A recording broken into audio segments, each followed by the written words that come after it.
Hello, everybody. This is 12 Gauge coming at you from Texas. As you can tell, I'm a big Longhorns fan. Um, Happy Saturday. Wanted to get on here and discuss a little bit of stuff, but before I do that, welcome to my channel.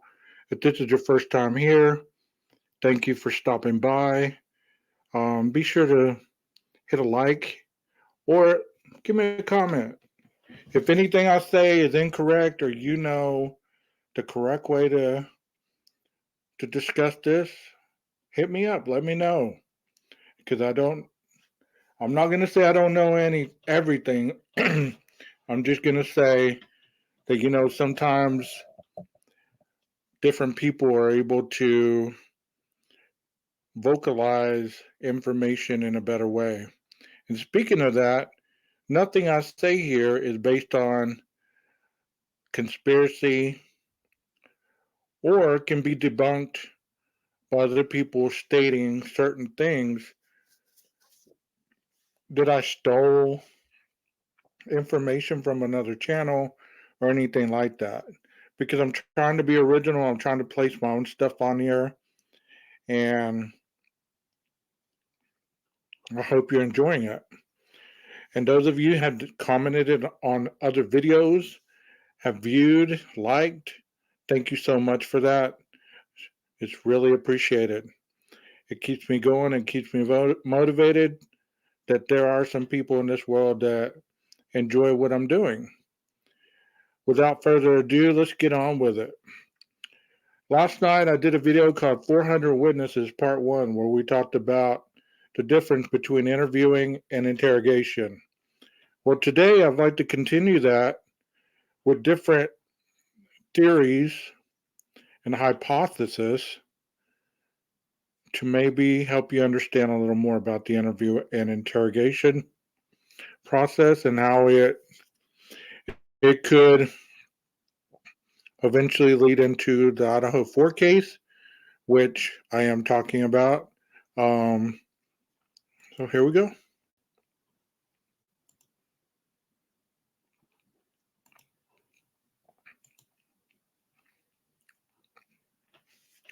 So last night I got into this portion right here where we're talking about building rapport and active witness participation. Okay. Um, the witness has extensive firsthand information about the target event. Therefore, the witness and not the interviewer should be doing most of the mental work during the interview. In practice, however, police investigators often dominate the interview by asking many questions and by asking questions about that elicit only brief answers. So let's go back to the PCA. What we heard was very brief explanations. Like I said last night, saw a man clad in black, mask over his face, bushy eyebrows, no other descriptions, which I'm sure she saw more than that. No other description needed in the PCA because I'm sure all that information is going to be brought out in trial. She's going to be able to tell you whether she saw him holding a knife, whether he was covered in blood, whether he tracked blood into the kitchen after she shut the door, all that stuff. But I'm sure the interviewer asked very brief questions where she gave very brief answers. To compound the problem, police interviewers often discourage witnesses from participating actively by interrupting them frequently. Hold on, hold on, hold on. You said that you opened the door for the second time. What made you open the door the second time? Blah, blah, blah, blah, blah. Okay, continue. Interviewers can assist witnesses to take more active role by explicitly instructing them to do so, asking open-ended questions, and not interrupting witnesses during their narrative responses. Here's the next one, okay?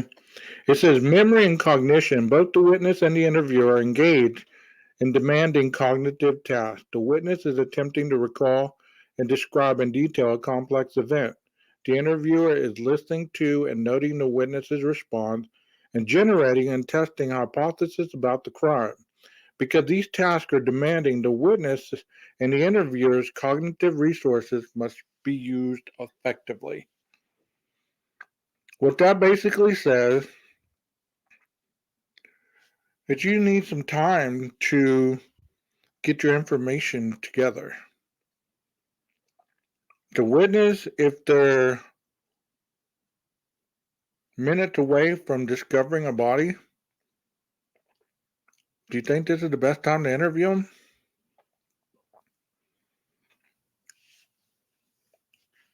Their friends are all right there. Do you think it's a great time to interview them? You might give basic interviews like who are you, what's your name, where do you live, how can I get in touch with you after we get this situation calmed down. How did you know the victims? How long were you here? Things of that nature. Because they have to get their hypothesis in order, thinking about, okay, as we were given information, we were told it was not a forced entry. There's nothing taken from the site, and that all these things had occurred between the hours of, we were told at the very beginning, 3 and 4. That's what we were told. 4 students were killed. There's no threat to the community.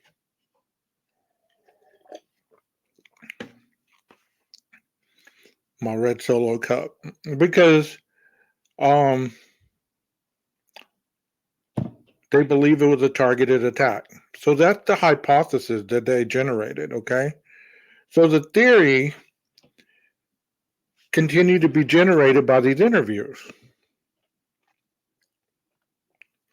The next one says context reinstatement. Retrieving information from memory is the most efficient when the context of the original event is recreated at the time of recall. Interviewers should therefore conduct witnesses to mentally recreate their physiological, cognitive, and emotional state that existed at the time of the original event. Interviewers might instruct their witnesses, for instance, to think back about their thoughts and feelings when they originally experienced the crime. So, what were you feeling? What were you thinking when you saw him? When you looked out that door? Obviously, you went into a frozen shock phase, but before that, what did you see? What did you think about this individual walking towards you? Were you scared? Did you know him? Have you ever seen him before in your life? Do you know anything about this individual? Have you ever been in the house? Do you recall any of the other roommates ever mentioning an individual with this kind of stature, with this kind of facial structure? Did he have a skinny face? Was it round? Was it squared off? Did he have a squared off jaw? Did he have any kind of issues with even seeing you? Did he ever go towards you? Or did he just immediately turn to the kitchen and walk out? What did you do once you locked your door? And I'm sure at this point, this is where at least one time it would ask, what made you not call 911? Limited mental resources. Both the witness and the interviewer have only limited mental resources to process information and are easily overloaded by multitasking. Interviewers can minimize overloading witnesses by refraining from asking questions while witnesses are searching through their memories, and in general, by asking fewer but open-ended questions. Asking fewer questions and encouraging witnesses to narrate their story also makes the interviewer's task easier. Interviewers can also promote more efficient use of witnesses' limited mental resources by encouraging them to close their eyes when recalling information. So think about this a little bit. Think about this a little bit. If the investigators were interviewing all these witnesses that were there, one by one, they got asked questions, they got their names taken down, they got any kind of suspicious behavior, any kind of suspicious anything that they could tell the investigators about. That would have been the proper way to investigate this. And I'm not saying that that's not how it happened, but it may have not happened that day. I'm sure that there was so much chaos that they just wanted to get one piece at a time situated, as the chaos sector says, for damage control. Because damage control can keep things from unraveling really fast, and it helps you to be able to not react based on emotional attachment. And that's what a lot of individuals have in this case right now. So they're not investigators, they're not detectives, but yet they're looking for every little piece that they can say, oh, they missed this, they missed that. But how do you know that they missed that? They may have that in the gag order. They may have plenty of information that you have given, just don't know about. I can tell you that it's not going to be a trial that is ran like a YouTube panel. They're not going to focus on the shadows. They're not going to focus on the grub truck, every individual at the grub truck. I'm sure they're going to be witnesses and they're going to be called to see if they heard anything, if they saw anything, if they noticed any strange interaction with the girls. You're going to get to hear exactly what was stated. And at any time that anybody changes their story, there's going to be a written account of what they stated. So they can't lie about it, or they can, but they'll be in contempt of court for falsifying their story.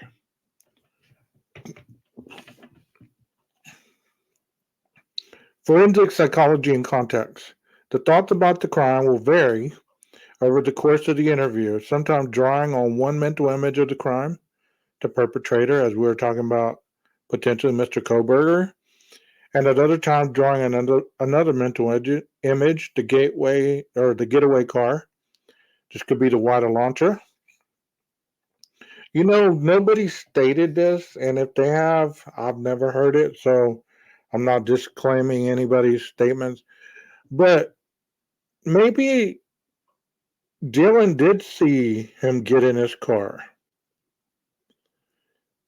Maybe she looked out the window, or Bethany looked out the window, saw him get in his car and take off.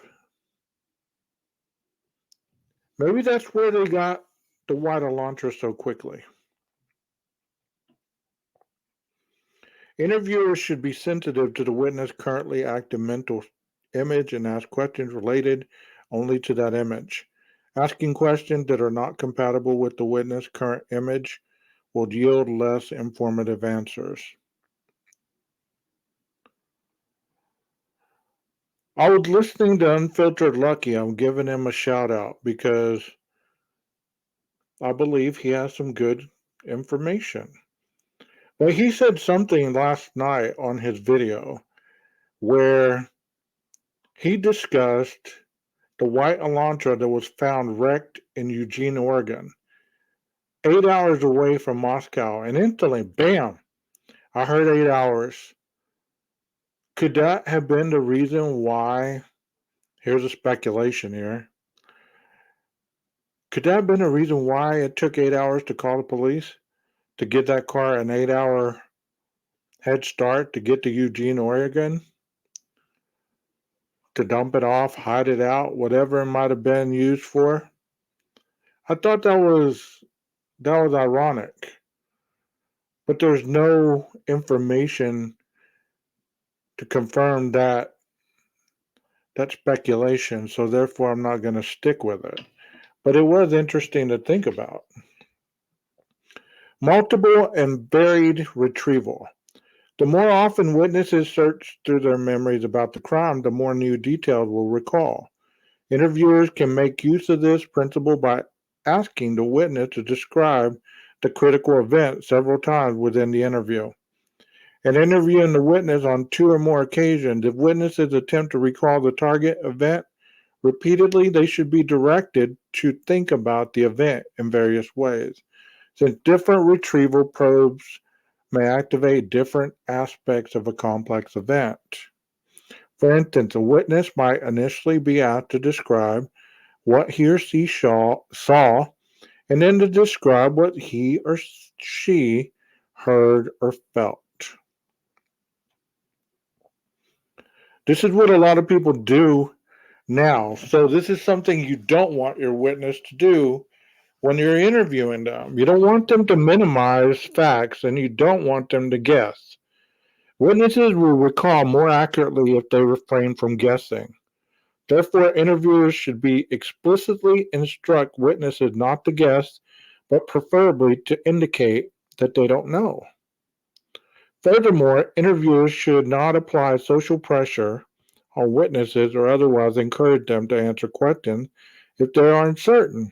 These principles are particularly important when interviewing children. Let's talk about minimizing selective recall. Witnesses may construct memories of a crime by incorporating information conveyed to the interviewer based on his or her verbal or nonverbal behavior. Interviewers should therefore be careful about not leaking information to witnesses, either nonverbally, smiling, or paying increased attention when a witness makes a particular statement, or verbally by asking leading or suggestive questions. This is a particular concern when interviewing children, who may be highly susceptible.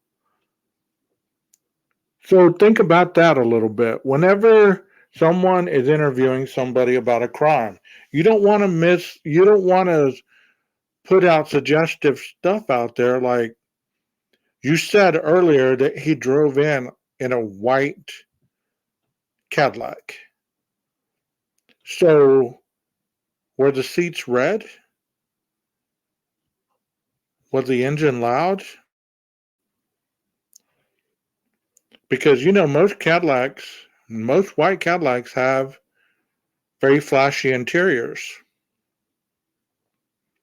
Blah blah blah. And you've already planted some stuff in the witness's brain that they didn't even say. You should just keep it quiet.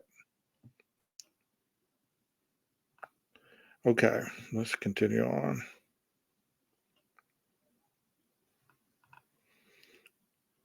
So this is kind of going on and on and on. How to interview. Okay. Um,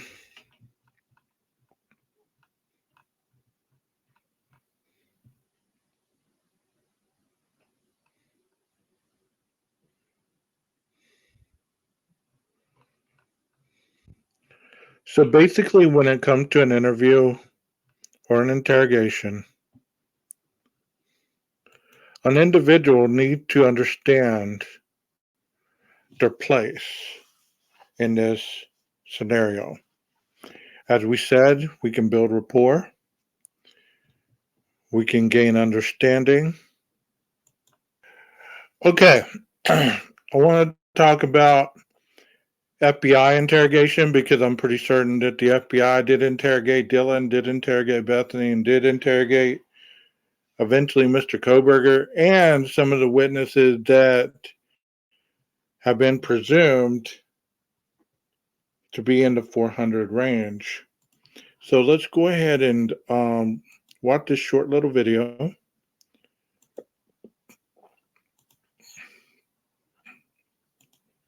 and talk about FBI interrogation.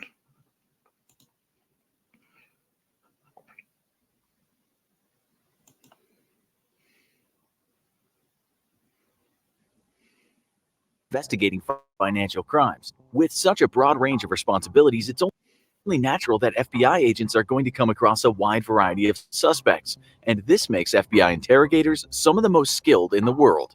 Today, we're going to teach you some basic interrogation techniques used by the FBI and other agencies that you can use in everyday life to get to the truth of the matter, or perhaps figure out when someone is lying to you or not. First, though, it's important to note that there's a difference between an interrogation and an interview. An interview is typically a fact-finding mission, while an interrogation is much more focused. In an interview, the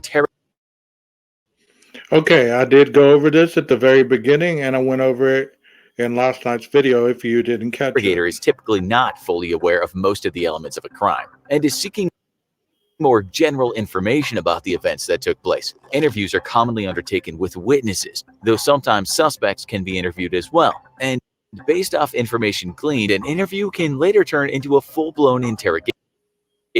An interrogation, on the other hand, is a quest for specific information or an attempt to gain a confession. In an interrogation, the person conducting the proceeding is typically aware of most facts of a case or an incident and is simply seeking specific key pieces that may still be missing. An interrogation can also serve to force a suspect into admitting that they lied in a previous interview or to encourage them to. Okay, so that right there, if the police had thought that any of the ones that they were interrogating, whether it be, I mean, if it got that far, they might not even interrogated Dylan. They might not even have interrogated Bethany. It might have just been a strict interview because they got the information they thought they needed. But if it went further, then that could have been one of the statements. You lied in your previous interviews. You know, you said you were here, here, and here, and here, and this is what you saw, and this is what you heard, and this is what you've seen. That's not what was stated to me that you saw these things, and blah blah blah, and they could go on and on and on. And let's skip a little bit. First, a former FBI agent and interrogator warns you that you should always be aware of as many of the facts of what you're seeking information on as possible. If a suspect believes that the interrogator is grasping at straws or not fully aware of events, then the tone of the interrogation dramatically changes. This might encourage a suspect to be deceitful or embolden them to withhold facts. So let's say that you're interrogating your coworker Kelly because your food has gone missing from the refrigerator and you suspect it was her. First, make sure you're as well informed as you can possibly be before you start your interrogation. This means gathering intelligence on Kelly. What does she typically eat? What does she like to eat? When does she typically eat? Are there witnesses that can perhaps let you know if she was at her desk or not? Those questions: what, when, how, where. Those are the questions that you ask when you're getting answers. When you're asking answers for answers, you don't ask why. Many times I hear, I want to know why. I want to know why. We want to know why. We're asking why. Why? Typically, those individuals that have to be told the answer to that why question is never good enough. Because it's like a 2-year-old. You tell them after they ask you, why is the sky blue? I don't know. Why don't you know? I guess I'm confused. Why are you confused? You see how that goes? It just goes on and on and on and on. It's an endless barrage, and that is not a fact-seeking conversation. That is an untrusting person trying to gain control over the other person based on their reality. So what does she typically eat? What does she like to eat? And when does she typically eat? Not around the time your lunch went missing? More mundane details are important as well, such as the general state of the refrigerator when the sandwich went missing, how many other people brought food, how many ordered in.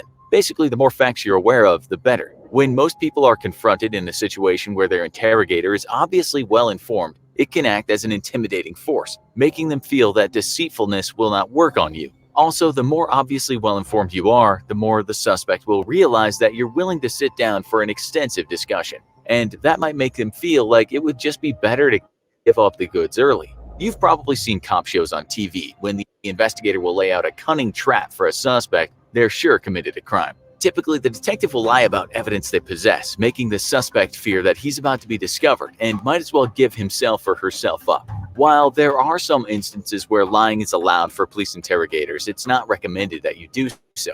Your lie may work, but if it doesn't and the suspect realizes you're lying, it can backfire in a major way. Once you've lied to a suspect and they've realized it, they'll become convinced that they can't trust you and clam up. They could also assume that any plea deals or offers of amnesty are also lies, and you effectively take away any leverage you might have over them. You know Kelly took that sandwich. You can see the crumbs on the corner of her mouth and smell the chicken parmesan on her breath. But if you lie to her and tell her that you have security cameras, Okay, so you basically get the point. I can't play very much more because I don't want copyright. But you get the point.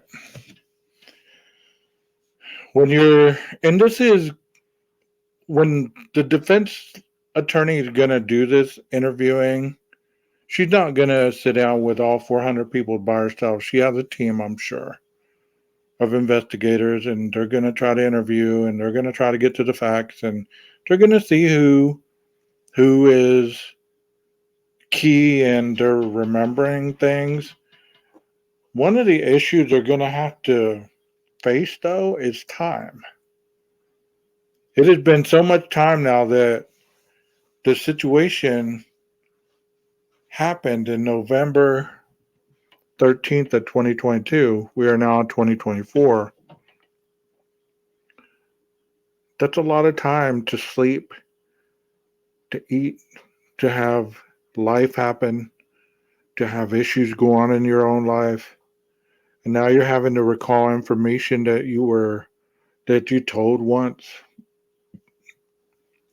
And you're having to recall it in a sense that it's truthful and honest. My basis of making this stream is to give you insight on how these things happen. And you know how the statement that you probably heard along the way, they were cleared too soon, they were cleared within an hour, this, that, and the other. Well, being cleared, as I stated last night, does not mean that you're not still on their radar. You're cleared for the moment. Okay, we figured out that you weren't the one who killed them right before we got here. We figured that out. We didn't see bruises on their hands. We didn't see knife wounds, cuts, or anything on anybody. So therefore, we cleared you. We know that all of y'all that were gathered there, you didn't do it.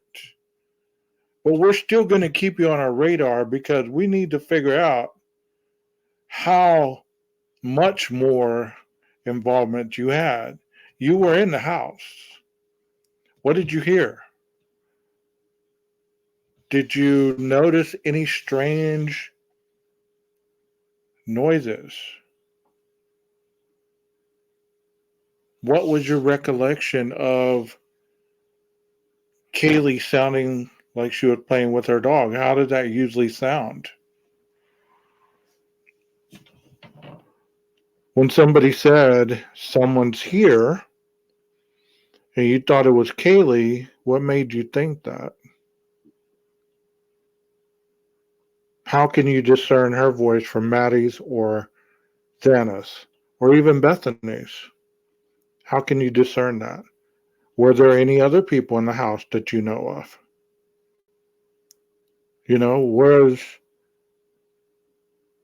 Was there anybody leaving as this individual was in the house?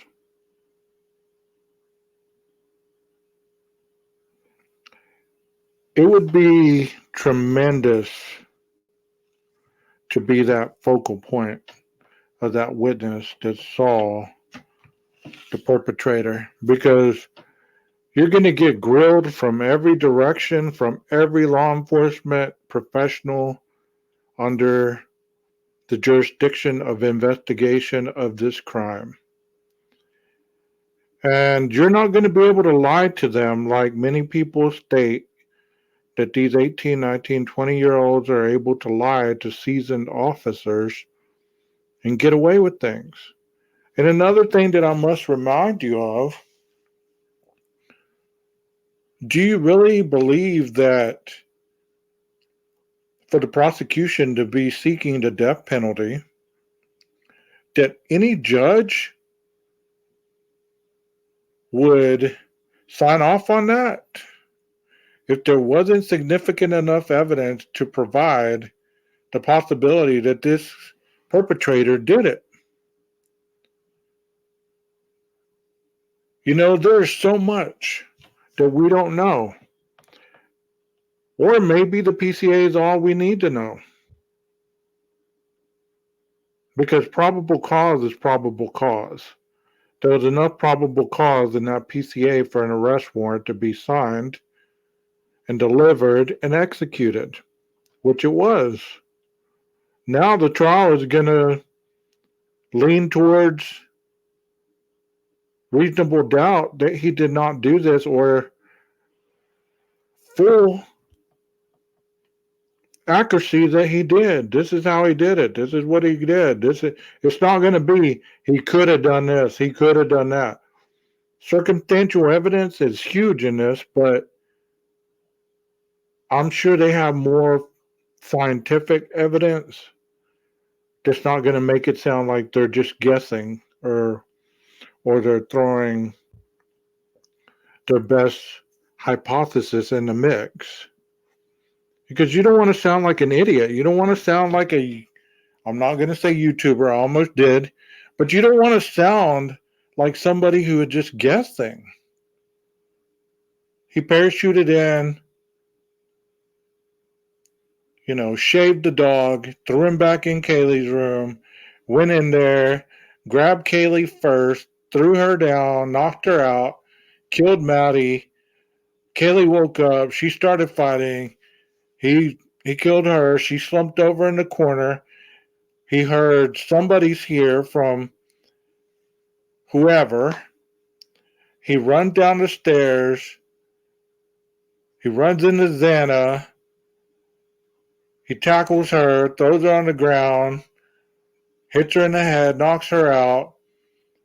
Ethan comes through, tackles them. They get into a fight. Ethan's winning, and then the perpetrator overpowers them. At this point, he does what he needs to do, walks back, sees Dylan, and he's out the back door